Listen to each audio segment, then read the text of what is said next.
안녕하세요. 미국 아재의 미국 주식 이야기. 11월 6일 장 마감했습니다. 아주 익사이팅한 한 주였죠. 선거도 있었고 주가도 많이 상승하고 또 선거 결과도 지금 선거가 정상적이지가 않아요. 지금 여러 가지 이슈가 있어요. 그냥 전반적인 문제가 있어서 지금 좀 이렇게 됐습니다. 근데 마켓은 좀 어제는 안 좋은 뉴스가 두 가지가 있었는데도 마켓이 올라갔는데 오늘은 좋은 뉴스가 있는데도 마켓이 크게 상승을 못했어요. 오늘의 좋은 뉴스는 뭐가 있었냐면요. 10월의 고용지표가 기대했던 것보다 훨씬 잘 나왔기 때문에 상당히 이게 좋은 뉴스인데도 불구하고 오늘 마켓은 그렇게 탄력을 받지 못했어요. 그래서 오늘도 그 마켓에는 큰 그런 뉴스가 없어요. 저 나름대로 오늘 몇 가지 여러분께 투자에 도움이 될 만한 그런 얘기들을 나눠보려고 해요. 일단 이 한 주 마켓 분석을 한번 해볼게요. 팽이 다 해준 것 같아요. 대부분 10% 가까운 상승을 이번 주에 가져왔고요. 역시 에너지 쪽은 딱 나눠지죠. 가스나 오일 쪽이 지금 빨갛게 되어 있고 그 종목은 잘 보시면은 나중에 큰 도움이 되실 수 있어요. 내려가면 내려갈수록 우리에겐 좋은 주 나중에 한 번에 딱 수확을 해버리면 되니까요. 그래서 지금 S&P 500 차트를 한번 볼게요. 그래서 S&P 500를 보시면요.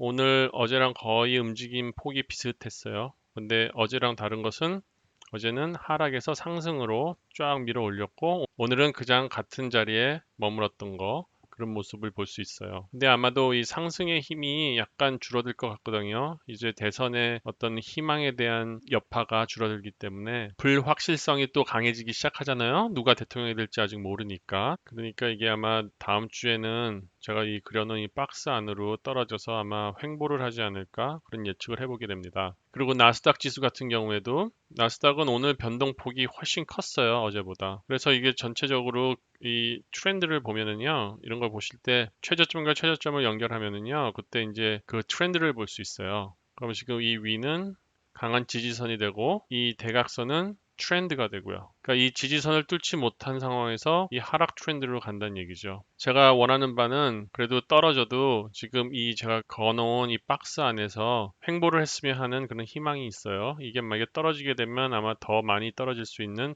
그런 찬스가 있죠. 여기 큰 갭이 있었잖아요. 그래서 그 갭을 채우러 또 내려갈 수가 있어요. 이쪽에서 횡보를 해서 단단하게 다져지지 않으면 더 아래로 내려가서 또 이 여기를 다지려고 하게 돼요. 그렇게 되면은 이 하락이 거의 이번 주에 상승한 만큼 또 하락이 될 수 있으니까 그 부분을 알고 계셨으면 합니다. 그래서 마켓의 전반적인 한 주 평가를 하면은요, 대선 결과에 대한 불복 선언이 있었고요. 그리고 부정선거에 대한 이슈가 지금 떠오르고 있고요. 그리고 대선에 대한 기대했던 그 약발이 이제 점점 쇠퇴해 가서 오늘 마켓이 상승을 많이 하지 못하고 끝났습니다. 이런 분위기가 다음 주로 연결될 경우에는 하락할 수 있는 그런 찬스가 훨씬 더 많을 것 같고요. 단지 그 하락을 막을 수 있는 소재는 좋은 뉴스밖에 없어요. 지금 솔솔 이제 부양책에 대한 이야기가 조금씩 나오고 있거든요. 그러니까 그 얘기가 우리 투자자들을 지치지 않게 만들어줘야 돼요. 그래서 계속 상승으로 이끌어갈 수 있게 그런 좋은 호재가 되어야 하고 이런 호재들이 계속 연속적으로 나와야지 조금이라도 기간이 길어지게 되면 진짜 우리가 땅이 갈라져서 절벽이 생기는 것처럼 주가가 떨어질 수 있어요. 그리고 이번 주를 보시면 결국은 팽이 쫙쫙 끌어올렸잖아요. 대부분 10%에 가까운 상승을 하면서 마켓 전체를 이끌어 갔는데요. 지금 전체적으로 이 팽의 차트를 빨리빨리 하나씩 볼게요. 페이스북부터 보시면 페이스북 강한 지지선이 있었어요. 그리고 그 지지선에서 계속 바운스를 하다가 주가가 많이 빠졌죠. 그리고 큰 빅갭을 그 지지선 위를 뚫고 올라왔어요. 그러면서 전반적인 흐름이 상승하는 트렌드를 가졌고 어제 오늘 주가가 그 트렌드선 위에서 오늘 마무리가 됐어요. 애플도 보시면 애플은 큰 박스권이 있었어요. 좀 내려오고 올라갔던 부분이 있지만 대부분 이 112에서 118 사이를 횡보했다고 볼 수 있죠. 그런데 그 박스권을 지금 뚫어 올라가려고 하는 좀 힘이 있었어요. 오늘 힘이 약해졌지만 그리고 아마존도 애플이랑 비슷하게 큰 박스권이 있어요. 이것도 상승하고 하락한 게 있지만 그래도 중간에 이 서플라이 디맨드가 중립을 이루는 그런 횡보하는 곳이 있었어요. 지금 이 마지막 두 일도 그 횡보하는 그 박스를 뚫고 나가려고 하는 그런 모멘트가 보여요. 그리고 넷플릭스를 보셔도 넷플릭스도 이 횡보하는 그런 박스가 있었어요. 이 박스에서 솟구치고 하는 횡보하는 박스가 있었고요. 그 다음에 어제 오늘 보면 그 박스에서 벗어나려고 했어요. 그러니까 이게 정말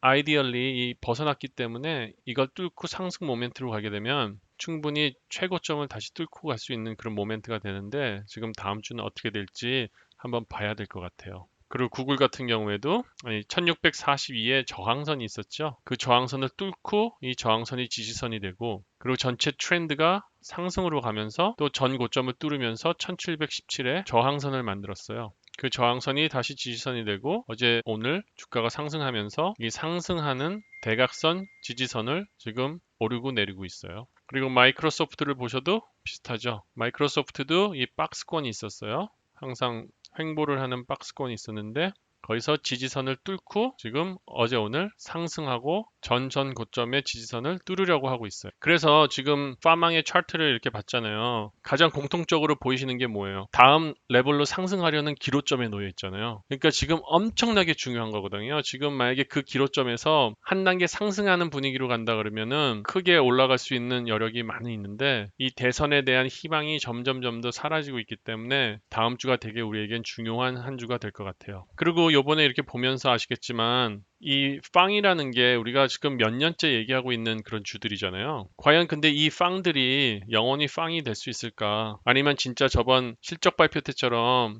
그냥 팽이 돼버릴 수 있을까? 그걸 생각하셔야 돼요. 왜 그러냐 하면은 아주 급하게 성장하는 주에서 이제 점점 안정이 돼서 밸류 스탁으로 바뀌는 거죠. 그러니까 가치주로 바뀌어지는 그런 과정에 있는 건데 그렇기 때문에 이 성장의 폭이 지난 몇 해처럼 앞으로 계속 진행될지 우리가 한번 주의 깊게 살펴봐야 돼요. 그러면 어떻게 해야 돼요? 빵을 다 버리나요? 저는 못 버려요. 저는 빵은 다 가져갈 거예요. 하지만 항상 분기마다 분기 실적 얘기 듣고 그 다음에 기업 분석 계속 해가면서 과연 이들이 성장하는 게 지속적으로 가능한지 아니면 성장세가 주춤해지면서 성장세가 둔화되는지 그걸 보면서 계속 가져가고 아니면 리밸런싱을 할 거예요. 그런데 우리가 투자를 할 때는 가장 큰 목적이 뭐예요? 저는 좀 보수적이라 그랬죠. 보수적으로 리스크 매니지먼트. 내 수익을 늘리는 게 아니라 내가 손해 볼 거를 최대한 프로텍트를 하고 그리고 둘째, 수익을 이제 많이 남겨야 되죠. 프로텍션이 없이 수익을 남기려 그러면은 나중에 주가가 떨어지거나 마켓이 크래시 나오고 그럴 때 큰 손해를 보기 때문에 일단은 첫 번째는 항상 리스크 매니지먼트 플랜을 짜고 그다음에 고수익을 위한 투자의 전략을 세워야 되죠. 고수익에 대한 투자의 전략을 세우려면은 빵을 이어갈 차세대를 생각해야 돼요. 그럼 그 줄을 어떻게 찾아야 되는지 한번 말씀드릴게요.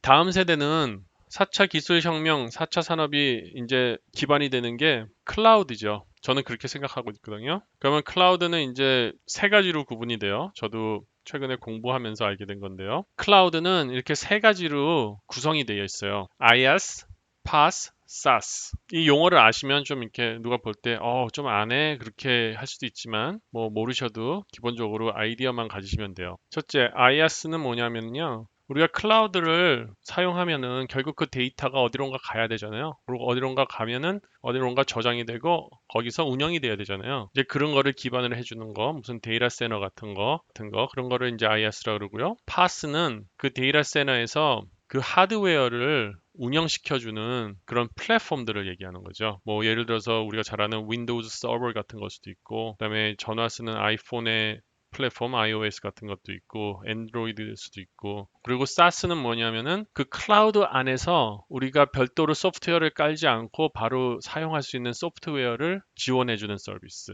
그런 거를 이제 SaaS라 그래요. 그래서 이렇게 세 가지 크게를 보시잖아요. 그러면 거기를 담당하는 그런 종목들이 있어요. 예를 들어 가지고 데이터 센터 같은 거는 지금 제일 많이 사용하는 게 어딘 줄 아세요? 아마존 거를 사용해요. 아마존 AWS라 그래가지고 또 다른 경쟁 업체가 마이크로소프트의 아주르 그리고 구글도 서비스가 클라우드 서비스가 있고요.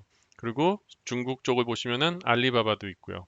여러분들이 지금 아마존 같은 경우에는 컨슈머 시크컬에 포함되어 있기 때문에 뭐 딜리버리하고 물건 사고 그런 걸 생각하시는데요. 아마존의 지금 기업의 어떤 방향은 클라우드 서비스 쪽을 비중을 많이 주고 그쪽을 더 많이 키워갈 거예요. 그리고 지금 아마존이 하는 무슨 물건 팔고 뭐 아마존 프레쉬 음식 팔고 그런 거는 그냥 부수적인 자기네들의 시스템에 활용을 하기 위해서 운영하는 어떤 부수적인 것이죠. 그러니까 아마존에 대한 기업 분석을 정확한 방향을 잡으셔야 돼요. 그리고 파스 같은 거를 하는데 플랫폼 서비스는 어디 있어요? 결국은 애플, 그리고 마이크로소프트, 구글 그런 게 있죠. 근데 제가 여기 테슬라도 넣어놨어요. 제가 틀릴 수도 있어요. 하지만 제가 보는 견해로는 이제 테슬라가 자율주행을 하기 시작하잖아요. 그러면은 테슬라가 여지까지 개발했던 그런 소프트웨어라든지 개발했던 자율주행에 관한 모든 인포메이션 자체를 플랫폼화 해가지고 그거를 다른 자동차 회사에 팔 수도 있어요.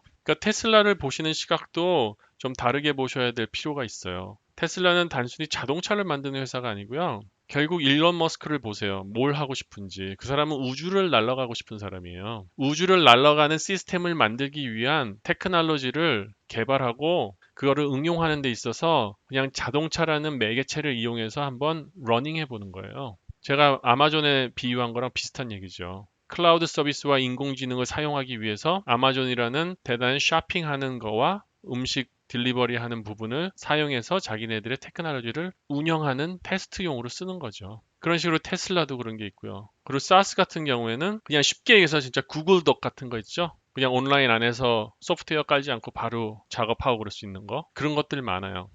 뭐 어도비 같은 것도 어도비 클라우드가 있죠 요즘에 소프트웨어 다운로드 받아서 할 수도 있지만 점점 클라우드로 바뀌고 있고요. 그리고 파이버 같은 거 콜래보레이션 하는 그런 사이트 그 다음에 유니티도 이렇게 클라우드를 쓰기 점점 시작하고 있고요. 그 다음에 오로데스크 같은 것도 클라우드 서비스를 많이 이용해서 하는 소프트웨어고요. 그 다음에 인투잇 우리 이번에 터보텍스 같은 거 할 때 다 온라인으로 하잖아요. 소프트웨어 인스톨하지 않고 도큐사인 같은 거, 그 다음에 세일즈포스, 인사 관리하고, 회원 관리하고, 재무 관리하고, 그러는 회사들. 사람들이 페이컴이라는 거 아세요? 페이컴 같은 것도 인사 관리하고 그러는 서비스 회사예요. 그 회사에도 좋아요. 그리고 스퀘어 같은 거, 페이팔, 그 다음에 서비스 나우, 이따 등등. 이런 것들을 이렇게 카테고리를 나눠보면 돼요. 그래서 여러분이 이제 넥스트 제너레이션 팽을 찾으려면은 이런 종목에 투자를 하시면 얘네들이 정말 팽처럼 커갈 수 있는 주가 아닌가 저는 생각을 해서 이렇게 아이디어를 좀 드리고 싶어서 말씀드렸고요. 물론 제가 여기에 표기한 것은 그냥 예를 들어서 표현한 거예요. 여기에 이거보다 더 좋은 그런 종목이 있을 수가 있어요. 하지만 여러분들이 종목을 찾으실 때 이런 기준을 갖고 이런 카테고리에서 찾으시면은 다음 세대의 팽을 찾을 수 있으실 거예요. 이 세 가지 IaaS, PaaS, SaaS 이 세 개가 클라우드의 메인 종목인데 그러면 이게 항상 산업은 그렇거든요. 주연이 있으면은 조연이 있어요. 영화도 마찬가지지만 주연만 가지고 좋은 영화를 만들 수 없잖아요. 이 4차 산업혁명도 이 주연이라는 클라우드가 있지만 그 클라우드를 서포트해줄 조연이 있어야 돼요. 그러면 얘네들은 같이 성장을 할 수 있다고요. 그래서 제가 말씀드리고 싶은 종목은 사이버 시큐리티가 필요할 거란 말이에요. 모든 게 클라우드로 가게 되면 결국 인터넷 시큐리티가 필요하지 않으면 다 해킹당하고 인포메이션 다 잊어버리고 혼돈이 오죠. 그렇기 때문에 사이버 시큐리티가 중요하고 그 다음에 이런 것들을 다 돌리려면 뭐가 필요해요? 반도체가 필요하잖아요. 세미컨덕터. 그러니까 그런 일을 하는 종목들은 어떤 것들이 있는가 생각해 보면은 사이버 시큐리티 같은 경우에는 악타라는 게 있고요. 그리고 클라우드 플레어라는 게 있고요. 그 다음에 크라우드 스트라이크, 그 다음에 파이어 아이 이런 것들이 있어요. 제가 다 보유하고 있는 것이고요. 그리고 제가 여러 번 말씀드렸던 것들이에요. 그리고 세미컨덕터 같은 경우에는 지난번 영상에 제가 했듯이 그냥 3대 세미컨덕터 회사가 될 것들. 마블 테크놀로지, 엔비디아, AMD, 그리고 플러스 퀄컴. 이 정도로 생각을 하시면은 빅테크가 성숙이 돼서 성장성이 점점 둔화될 때 같이 이렇게 그 자리를 메꿔줄 그럴 차세대 종목들이죠. 근데 참 묘하죠. 빵을 대신할 차세대 종목이라고 얘기를 했는데 벌써 보세요 여기 아마존도 있고 구글도 있고 마이크로소프트사도 있고 애플도 있잖아요. 페이스북만 빠졌죠. 페이스북은 어디에 속할 수 있을까요? 아마 페이스북은 플랫폼 내지는 사스로 갈 수 있는 그런 오퍼튜니티가 있겠죠. 팽이 그래서 팽인 거예요. 이게 올드한 것 같지만도 버릴 수 없는 올드한 것 같지만 또 새로운 것을 계속 하고 있는 그런 회사들이기 때문에 정말 팽은 버릴 수 없는 것 같아요. 근데 결국은 이제 전체 밸런스를 맞춰가면서 보셔야 돼요. 그래서 넥스트 제너레이션을 제가 이렇게 보여드렸고요. 한번 여러분들도 2021년을 준비하면서 새로 사실 종목들을 어떤 거를 해야 되나 그런 거를 한번 공부를 하실 때 이걸 참고를 하시면 도움이 될 것 같아요. 중국 2위 얘기 안 할 수 없죠. 제가 어제 말씀드렸듯이 이제 상승세가 정지됐죠. 일단 걔네들은 상승을 하는 게 지금 오버봇이 됐기 때문에 마켓의 분위기로 따라갈 수밖에 없어요. 오버봇 됐을 때는. 근데 오늘 마켓이 좀 주춤하니까 얘네들도 상승 모멘텀을 다 잃어버리고 니오 같은 경우에는 1.7% 정도 빠지고 리 같은 경우에는 5.8% 빠지고요. 그 다음에 샤오펜 같은 경우에는 2.9% 빠졌죠. 그리고 물론 테슬라도 오늘 조금 빠졌어요. 이 보시면은 이제 전반적인 마켓의 불안 요소가 증가되면서 커렉션이 올 거예요. 이제 커렉션이 오면은 그거는 건강한 조정이에요. 지금 오버봇 됐기 때문에 RSI도 낮춰지고 그러면서 이제 정상적인 가격으로 올 거예요. 그러면 뭐 지금 가격의 한 5% 내지는 10%까지도 내려갈 수 있어요. 그러면 이제 그때가 리즈너블한 가격이 되는 거죠. 그때 다시 투자를 하셔도 될 거예요. 그래서 제가 사지 말고 기다리세요, 기다리세요 계속 얘기했던 거예요. 그래서 항상 이게 과열될 때는 건강한 조정이 필요한 거고 그 건강한 조정이 있어야지만 이 종목이 계속 성장을 바르게 할 수 있어요. 아니면 잡주처럼 쭉 올라왔다가 쭉 내려가 버려요. 그러고선 굿바이 하는 그런 종목이 되니까 그런 종목이 되지 않길 원해서는 항상 커렉션이 있어야 돼요. 그리고 마지막으로 이제 보셔야 될 부분이 자본이 이제 테슬라로 이동될 거예요. 왜냐면 테슬라가 여지까지 볼륨이 없었거든요. 그런 뉴스도 없고. 근데 여러분 테슬라 종목 가지고 계신 분들은 아크 인베스트먼의 리포트를 따라가는 분 많이 계시잖아요. 뭐 굳이 그럴 필요도 없어요. 그리고 그 사람 욕할 필요도 없고요. 거기는 정책이 있어서 항상 10% 맥스로 테슬라를 하고 올라가면 더 팔고 또 떨어지면 사고 그러는 거기 때문에. 그런데 이제 중요한 거는 오늘 트위터가 하나 날라왔는데 캐시 우드가 테슬라에 대한 좋은 얘기를 하기 시작했어요. 그 얘기는 뭐예요? 테슬라의 주가가 좀 올라갈 수 있는 찬스가 생긴다. 그리고 그제 제가 보는 리포트에서 테슬라를 스트롱 바이로 업그레이드를 했거든요. 그러니까 한번 그게 무슨 얘기인지 한번 생각을 해보세요. 그리고 우리가 너무 이렇게 테크에 관심이 많잖아요. 물론 테크가 우리가 생활 속에 접하면서 많이 쓰고, 그다음에 주가 종목도 가장 잘 성장하고 그렇기 때문에 테크에 관심이 있는데, 요번 이런 팬데믹과 또 시장의 불안함과 그런 거를 느끼시면서 아셨을 거예요. 이 종목을 좀 다이버시파이 할 필요가 있다. 고성장주, 성장주, 그 다음에 가치주. 그걸 좀 이렇게 적당한 포션으로 섞어 계시면은 많이 도움이 될 것 같아요. 가치주 같은 것들. 보통 가치주에는 경기 민감주들이 많아요. 그런 것들이 퍼포먼스가 안 좋은 것 같아도 또 이렇게 경기가 안 좋을 때는 또 쫙 받쳐주거든요. 그러니까 서로 이제 테크주가 내려갈 때 경기 민감주가 올라주고 테크주가 잘할 때는 경기 민감주가 조금 성장을 둔화하지만 그래도 돈을 잃어주지는 않고 있고. 그러니까 일종의 나의 포트폴리오 안에서 적당한 이자를 주는 저금이라고 생각하시면 돼요. 그래서 한 3분의 1, 3분의 1, 3분의 1 정도 가지고 계시면 좋을 것 같아요. 경기 민감주 같은 거 한 3분의 1, 그 다음에 성장주 3분의 1, 그 다음에 고속 성장주 3분의 1. 그 정도 하시면은 리스크 매니저먼이 충분히 좀 될 것 같아요. 그래서 제가 경기 민감주가 어떤 거를 생각하시면 되는지 저한테 한번 말씀을 드린 것 같은데요. 그냥 쉽게 접근하자고요. 그냥 쉽게 커스코, 월마트, 타겟, 그리고 여행 관련주, 호텔주, 항공주, 그 다음에 기름 관련주. 이런 것들 좀 가지고 계시면 좋아요. 근데 한번 간단히 커스코를 한번 볼까요? 제가 커스코를 좋아해서 샀죠. 커스코가 지금 여기 최고점을 뚫고 얘도 지금 상승하려고 기다리고 있고요. 그리고 월마트 같은 경우에는 지금 상승하고 지금 뚫고 상승하려고 지금 얘도 준비하고 있고요. 그리고 타겟 같은 경우에도 지금 아직 조금 더 갈 일이 남았는데 그래도 분위기가 올라가려고 노력을 하고 있죠. 이걸 어떻게 볼 수 있냐면요. 지금 여기가 꼬였잖아요. 이제 얘가 올라가면서 펴지기 시작해서 거의 평행하게 가기 시작하면 그때부터는 상승이 되는 거예요. 그리고 이 모멘텀을 보셔도 다 상승, 상승, 그 다음에 맥디도 지금 상승을 가려고 노력하고 있어요. 그러니까 이런 주 같은 경우에는 지금 사시면은 더 많은 폭의 상승을 기대할 수도 있고요. 그 다음에 옵션 같은 거 하시는 분은 여기 딱 걸려서 터질 때 딱 사시면은 옵션 같은 거는 그때 사야 되고요. 그리고 여행주, 호텔, 항공, 기름 제가 이게 순서로 적어놓은 이유가 있어요. 이 주는 지금 사셔도 돼요. 만약에 2년, 3년을 가지고 계실 거면은. 근데 회복되는 순서가 제 예상으로는 호텔주, 항공주, 여행주, 기름주 순서가 될 것 같아요. 여행주 같은 건 뭐가 있을까요? 익스피디어나 부킹닷컴 단가가 두 개 다 비싸죠. 그래도 생각해 보세요. 요번 월요일 같이 돈들이 감옥에 묶여 있다가 그냥 팍 터져 나왔잖아요. 그런 것처럼 지금 팬데믹 때문에 움츠리고 있던 사람들 아마 백신 나오고 이제 팬데믹에 대해서 조금 대처하는 방법이 달라지고 그러면은 여행 가려고 엄청 그럴 거예요. 저희 가족 중에서도 여행을 너무 가고 싶어가지고 아주 힘들어 하시는 분이 계셔요. 근데 그런 분들이 아마 전 인구의 50%는 되지 않겠어요? 그럼 여행 관련된 주들이 아마 좀 회복이 될 것이고 그 여행을 관련된 주에서 또 파생되는 게 호텔, 그다음에 항공, 그다음에 기름이 되겠죠.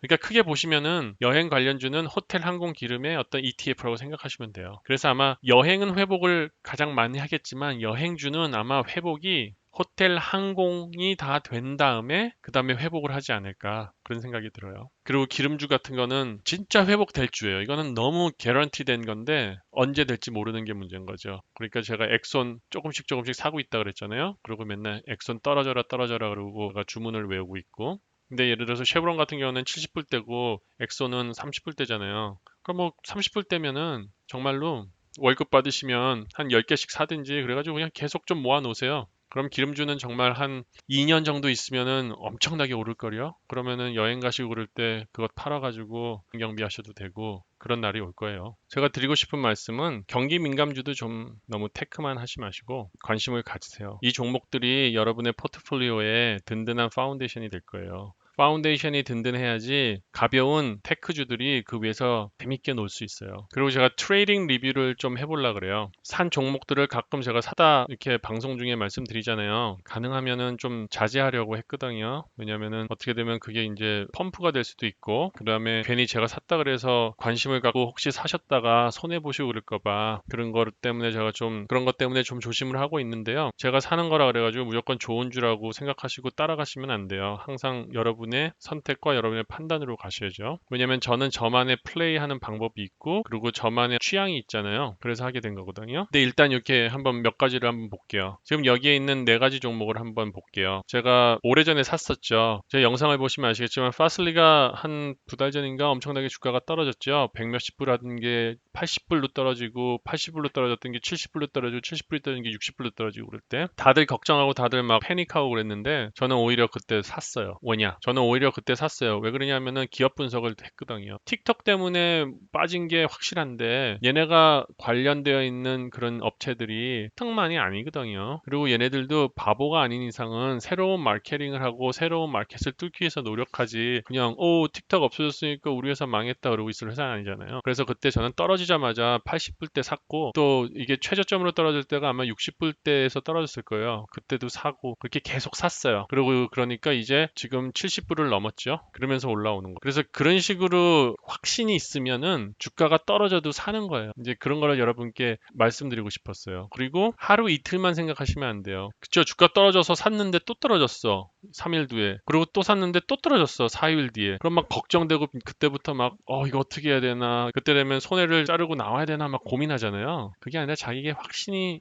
어떤 기업 분석이라든지 공부에 의해서 나온 기준에서 확실하면 이런 식으로 사고 묵혀두는 거예요. 두 달, 세 달. 그러면 이게 쫙 성장을 하게 됩니다. 그거랑 비슷한 케이스가 드래프트킹이 있었죠. 제가 드래프트킹을 아마 펌프를 한 것 같아요. 일종의 어떻게 보면. 그런데 그렇게 되신 분들, 그래서 손해보고 나오신 분 제가 죄송하고 아니면은 저와 같이 하시는 분들, 장기 투자로 믿고선 2년, 3년을 생각하고 시작하셨던 분들은 이제부터 계속 올라갈 거라는 게 저는 확신이 있어요. 지금 드래프트킹도 유상증자를 하면서 52불로 떨어지는 거는 아주 당연한 얘기였고 그리고 그 후에 이제 지속되어야 되는 운동 경기들이 계속 코로나 확진자 증가 뭐 그런 것 때문에 계속 악재가 떨어져가지고 거의 40불 밑으로 떨어졌었잖아요. 저의 매수점은 40불이었는데 그래가지고 40불 미만으로 내려오는 거에 대해서 걱정을 하진 않았는데 이제 40불 미만으로 내려오고 나니까 이제 빨간불이 들어오기 시작하는 거예요. 근데 그래도 저는 믿음이 있었기 때문에 그때 더 매수를 했어요.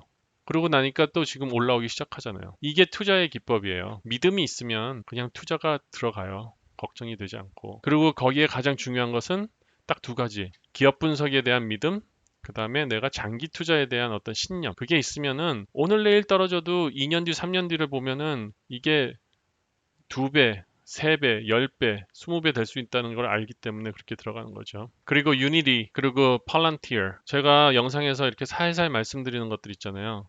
그런 것들은 제가 많이 보고 있는 것들, 내지는 제가 매수를 하고 있는 것들, 그런 것들이거든요. 지금 유니티랑 팔란티어도 저 벌써 꽤 오래전부터 말씀드렸을 거예요. 지금 보세요. 엄청나게 올라오고 있잖아요. 일종의 이런 게 보면 어떤 다음 세대의 팽이 될 수 있는 그런 주들이죠. 그러니까 팽에서 나온 돈들이 이쪽으로 들어가는 거예요. 지금 IPO에 대한 말씀을 드리려고 또 유니디와 팔란티어를 얘기했는데요. IPO 나오면은 일단 사람들이 기대감이 막 올라 있잖아요. 내가 적은 돈에 나중에 크게 돈이 부자 될 거야. 그런 생각만 하고 무조건 IPO에 접근하지 마시고요. 그리고 스펙도 마찬가지고요. 진짜 얘네가 뭘 하는지 뭘 왔는지를 정확하게 알고 들어가셔야 돼요. 즉 유니나 팔란티어 같은 경우에는 IPO 들어오기 전부터 해왔던 일들이 있고 그 업계에서 나름대로 인지도가 있는 회사들이 IPO를 한 거잖아요. 그렇기 때문에 저도 믿고 들어간 거고, 그리고 주저하지 않고 사 모았거든요. 그러니까 오늘 같은 날이 오는 것 같아요. 유니티 같은 경우에는 60불대에서 80불대로 가든지 80불에서 90불 가든지 90불에서 100불을 넘었었어요. 그래서 제 매수점이 100불에서 좀 더 살라 그랬는데 그냥 오늘 보니까 더 이상 내려올 이유가 없는 것 같아요. 이 주식이. 그래서 저는 그냥 오늘 나온 그냥 마켓 프라이스에 그냥 좀 더 샀어요. 팔란티아는 제가 며칠 전부터 유심 있게 보고 있었거든요. 그 이유가 뉴스에서 이제 어닝 리포트가 나온다 그래서 그때부터 이제 좀 유심히 보면서 조금씩 애들 시작했고, 그리고 그 전에도 한참 전에 제가 옵션을 사놓은 게 오늘 옵션이 많이 올랐더라고요. 돈 번 얘기를 하려고 그러는 게 아니라 IPO 선택하실 때도 신중하셔야 된다. 그리고 뭐 첫날 살 필요 없어요. 절대로 첫날 사지 마세요. IPO는 한 1, 2주 있다가 그때부터 이제 흐르는 걸 보고 결정을 하시는 게 더 현명한 방법입니다. 그리고 클라우드 플레어도 제가 5G 사이버 시큐리티 얘기하면서 처음에 말씀드린 거고, 그게 벌써 한 달이 넘었을 거예요. 처음에 제가 유튜브를 시작할 때 말씀드린 거기 때문에 그때 기준으로 보면 엄청나게 올랐죠. 근데 그거를 제가 그 종목을 왜 선택을 했냐면은 이 5G에 대한 미래를 본 거죠. 그러니까 새로운 시대의 요구에 맞는 그런 종목을 고르시고 투자를 하시면 내 포트폴리오가 더 빨리 성장할 수 있다는 거. 그런 것들을 이 세 가지 카테고리로 나누어 가지고 말씀을 나누고 싶었어요. 여러분이 느끼셨을지 모르지만 가장 중요한 게 뭐예요? 기업 분석인 거예요. 이 기업이 얼마나 좋은지, 그 기업이 얼만큼 성장할 수 있는지, 그거를 알게 되면 그냥 믿음이 생기고, 믿음이 생긴 데에서 투자를 하면 그 성장 속도가 훨씬 빠르다는 거죠. 그래서 여러분이 공부를 하셔야 돼요. 누가 선택해준 종목을 그냥 무조건 가면 안 돼요. 예를 들어서 제가 이렇게 소개시켜주는 종목도 자신의 투자 방법과 자신의 투자 철학에 맞는지를 한번 재평가를 하신 다음에 투자를 하셔야죠. 예를 들어가지고 드래프트킹 같은 거를 그냥 제가 얘기했다고 사셨던 분들인데 자기의 투자 철학은 나는 3개월 이상 가지고 있지 않는다. 그런 생각하시면 이거는 안 되는 거잖아요. 그러니까 그게 단적인 예고요. 그러니까 이렇게 생각하는 방법을 여러분께서 도움을 받으셨으면 저는 좋겠습니다. 그래서 오늘도 제가 여러분이 투자하시는 데 있어서 도움이 될 수 있는 그런 저의 경험들을 한번 나누고 싶어가지고 또 정리를 이렇게 해서 영상으로 만들었습니다. 좋은 주말 보내시고요. 감사합니다.